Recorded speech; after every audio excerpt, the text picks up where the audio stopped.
Bismillahirrahmanirrahim. Assalamualaikum warahmatullahi wabarakatuh. Perkenalkan, nama saya Muhammad Ibnu Bintang dengan NIM E0612210060 dari kelas Pendidikan Agama Islam 8 Ilmu Hubungan Internasional A dengan dosen Dr. Muhammad Sabik LC MSI. Baiklah, pada kesempatan kali ini saya akan mereview atau menjelaskan kembali mengenai apa yang telah saya pelajari dari awal pertemuan pembelajaran MKU Pendidikan Agama Islam sampai dengan pertemuan terakhir Pendidikan Agama Islam.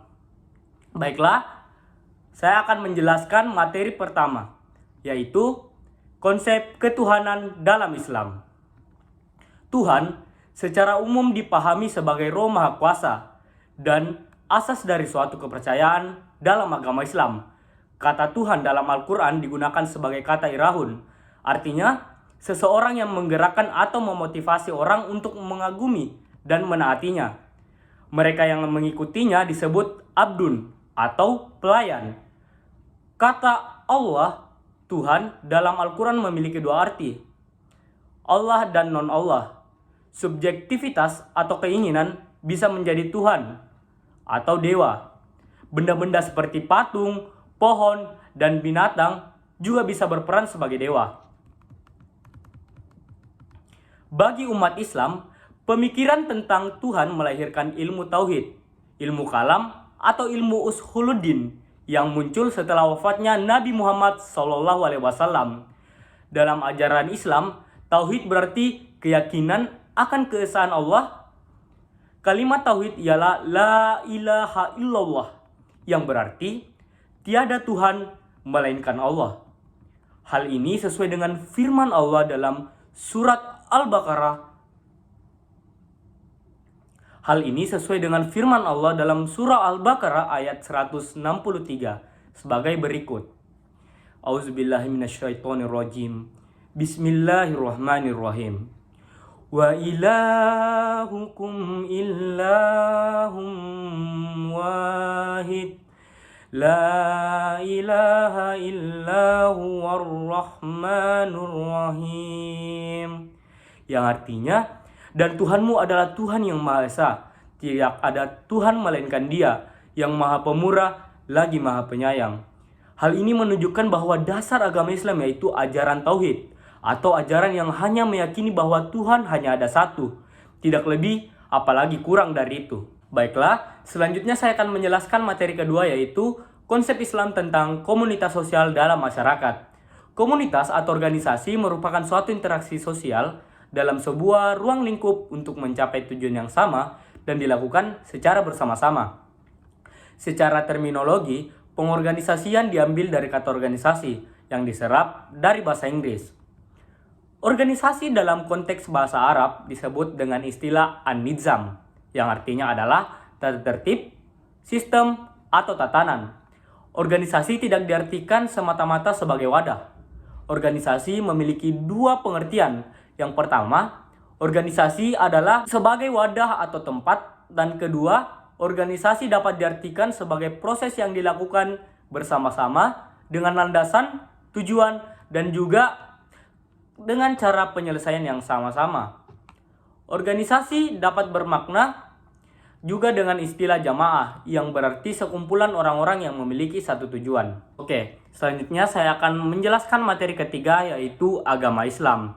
Pengertian Islam secara bahasa berarti ketundukan, ketaatan, kepatuhan kepada kehendak Allah. Berasal dari kata salama, artinya patuh atau menerima, berakar dari huruf sim, lam, mim.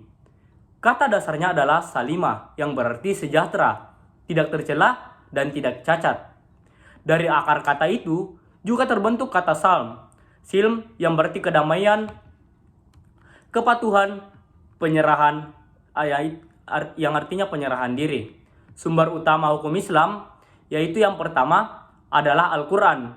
Diambil dari bahasa Arab yang berarti sesuatu yang dibaca. Oleh karena itu, Al-Quran haruslah dibaca dengan sebaik-baiknya. Yang kedua adalah hadis. Hadis menurut bahasa yaitu sesuatu yang baru, menunjukkan sesuatu yang dekat atau waktu yang singkat. Hadis juga berarti berita yang sesuatu yang diberitakan, diperbincangkan, dan dipindahkan dari seseorang kepada orang lain. Yang ketiga itu ijma. Menurut bahasa ialah mengumpulkan perkara dan memberikan hukum atasnya serta meyakininya. Dan yang terakhir adalah kias.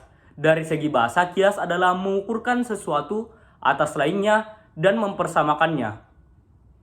Sedangkan kias menurut istilah adalah menetapkan hukum sesuatu perbuatan yang belum ada ketentuannya, berdasarkan yang sudah ada ketentuan hukumnya. Nah, selanjutnya saya akan menjelaskan materi keempat, yaitu konsep hukum dan hak asasi manusia atau HAM dalam Islam. Van Apeldoorn tidak memberikan definisi hukum, akan tetapi memberikan teori tentang tujuan hukum, yaitu menciptakan masyarakat yang adil dan damai. Sehingga secara umum, definisi hukum tunggal itu tidak ada, akan tetapi dapat diartikan secara sederhana bahwa hukum adalah sekumpulan ketentuan-ketentuan ataupun petunjuk-petunjuk dalam mencari sebuah keadilan. Hak asasi manusia merupakan hak-hak setara yang dimiliki semua manusia. Hak tersebut diperoleh oleh diri kita semata-mata karena kita manusia. Dalam Islam, hukum secara etimologi dipandang secara dengan kata al-man'u atau cegahan dan al-fasl pemisahan dan keputusan. Hal ini disebabkan karena hukum yang berfungsi memberikan perintah untuk melakukan sesuatu tindakan sebagai cegahan untuk melakukan sebaliknya. Nah, selanjutnya materi kelima yaitu kebudayaan Islam. Masuknya Islam di Indonesia pada abad kelima tidak bisa dilepaskan dari sejarah perdagangan dan pelayaran antara benua yang berlangsung pada masa itu. Kendati demikian, para ahli masih bersilang pendapat tentang bagaimana proses masuknya budaya dan agama Islam tersebut hingga bisa mengalahkan kebudayaan dan agama yang telah ada sebelumnya, yakni Hindu dan Buddha. Berbagai teori pun berkembang dengan disertai bukti dan fakta pendukung. Berikut beberapa teori masuknya Islam di Indonesia. Proses masuknya kebudayaan Islam di Indonesia yaitu yang pertama teori Gujarat, yang kedua teori Persia, yang ketiga teori Mekah, yang keempat teori India, dan yang kelima teori Bangladesh, dan yang keenam teori Cina. Metode penyebaran Islam di Indonesia itu terbagi juga menjadi 5, yaitu pertama perdagangan, kedua perkawinan, ketiga politik, yang keempat pendidikan, dan yang kelima seni budaya. Materi keenam, konsep manusia dalam Islam. Orang yang memeluk Islam adalah ciptaan Allah Subhanahu wa Ta'ala. Ia memiliki unsur-unsur dan kekuatan material jiwa dengan kualitas pemikiran, penalaran, dan akuntabilitas terhadap Allah. Ia lahir karena ada akhlak. Secara khusus manusia adalah makhluk sempurna dan mulia, makhluk yang bertanggung jawab, khalifah dan hamba Allah. Tujuan penciptaan manusia. Manusia diciptakan atas kehendak Allah Maha Pencipta atau Al-Khaliq. Dan manusia adalah ciptaannya, makhluk. Oleh karena itu, sudah sepantasnya mengetahui tujuan penciptaan dan eksistensi manusia di muka bumi ini dengan memahami pesan dari penciptanya, yaitu Allah Subhanahu wa Ta'ala. Tujuan utama diciptakan manusia adalah untuk menyembah Allah Subhanahu wa Ta'ala. Melalui sumber ajaran ini dapat disimpulkan bahwa Allah adalah tumpuan harapan, tujuan puja dan puji serta arah yang dituju dari segala tingkah laku. Oke, materi ketujuh. Islam dalam moralitas. Moral adalah nilai keabsolutan dalam kehidupan bermasyarakat secara utuh. Penilaian terhadap moral diukur dari kebudayaan masyarakat setempat. Dalam syariat Islam selalu mendasarkan moralitas, yakni berhubungan baik dengan Tuhan maupun dengan manusia. Moralitas Islam mengatur kehidupan manusia semasa di dunia juga sebagian persiapan kehidupan akhirat. Kenyataan di dalam rukun Islam terdapat pendidikan moral. Dalam ilmu pengetahuan Islam, ihsan dipelajari dalam ilmu akhlak. Ada 3 sifat akhlak mahmudah yang disukai oleh Allah, yaitu pertama mengendalikan hawa nafsu. Yang dimaksud mengendalikan nafsu di sini adalah mengendalikan nafsu dalam kendali agama. Kedua, benar dan jujur. Benar artinya sesuainya sesuatu dengan kenyataan yang sesungguhnya. Dan ini tidak hanya dalam perkataan akan tetapi juga dalam hal perbuatan. Dan yang terakhir, sabar. Ada ungkapan yang mengatakan bahwa sabar pahit dilaksanakan namun akibatnya lebih manis dari madu. Hal tersebut menunjukkan hikmah kesabaran sebagai fadilah. Materi ke-8. Etika, moral, dan akhlak. Etika, moral, dan akhlak merupakan tiga hal yang hampir sama namun berbeda. Perkataan etika berasal dari bahasa Yunani ethos yang berarti kebiasaan. Yang dimaksud adalah kebiasaan, baik dan buruk. Dalam kepustakaan, umumnya kata etika diartikan sebagai ilmu. Moral adalah perilaku yang sesuai dengan ukuran-ukuran tindakan sosial atau lingkungan tertentu yang diterima oleh masyarakat. Akhlak adalah keadaan yang melekat pada jiwa manusia, yang melahirkan perbuatan mungkin baik dan juga mungkin buruk. Ketiga hal ini sama-sama membahas tentang ide, tujuan, alasan, hujah, motif perilaku merupakan ilmu yang normatif di mana artinya berpegang teguh pada norma atau kaidah yang berlaku. Sama-sama menentukan hukum atau nilai dari suatu perbuatan yang dilakukan manusia untuk ditentukan baik buruknya. Sama-sama objeknya yaitu perbuatan manusia, ukurannya yaitu baik dan buruk. Perbedaannya terletak pada hal, makna, sumber atau dasar, dan sifat atau nilai. Materi ke-9, sejarah dan keterkaitan antara Islam dan kemajuan iptek. Masa kejayaan terjadi pada kurun tahun 650 sampai 1250 yang disebut dengan masa Islamic Golden Age. Lahirnya banyak ilmuwan muslim seperti Ibnu Sina dan Al-Kindi.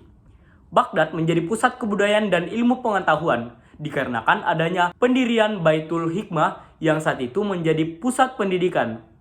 Pudarnya era Islamic Golden Age itu dikarenakan oleh dua faktor, yaitu faktor internal antara lain kemerosotan moral dan kekakuan dalam berpikir, serta faktor eksternal antara lain serangan bangsa luar dan tekanan dari berbagai pihak.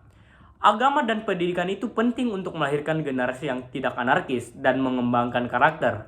Kita umat muslim yang dulunya merupakan pelopor dalam hal kebudayaan dan teknologi justru didikte oleh bangsa lain dan terpengaruh dengan kebudayaan barat yang terkesan liberal. Yang harusnya kita lakukan sebagai muslim untuk menangani realita tersebut adalah berpegang teguh pada Al-Quran, Sunnah, dan ijma para ulama, memperkokoh iman, dan memberi edukasi islami kepada generasi berikutnya. Nah, materi ke-10 yaitu sistem politik Islam dan demokrasi. Politik di dalam bahasa Arab dikenal dengan istilah siyasah. Oleh karena itu di dalam buku-buku ulama salaf atau ulama klasik dikenal dengan istilah siyasah atau syariah.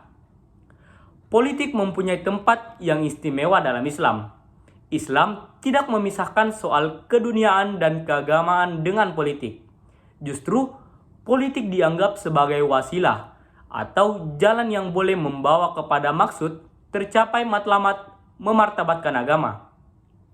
Dalam hadis Nabi yang menunjukkan kepada konsep politik ialah sabda Rasulullah SAW yang bermaksud setiap kamu adalah pemimpin dan kamu akan dipertanggungjawabkan terhadapnya.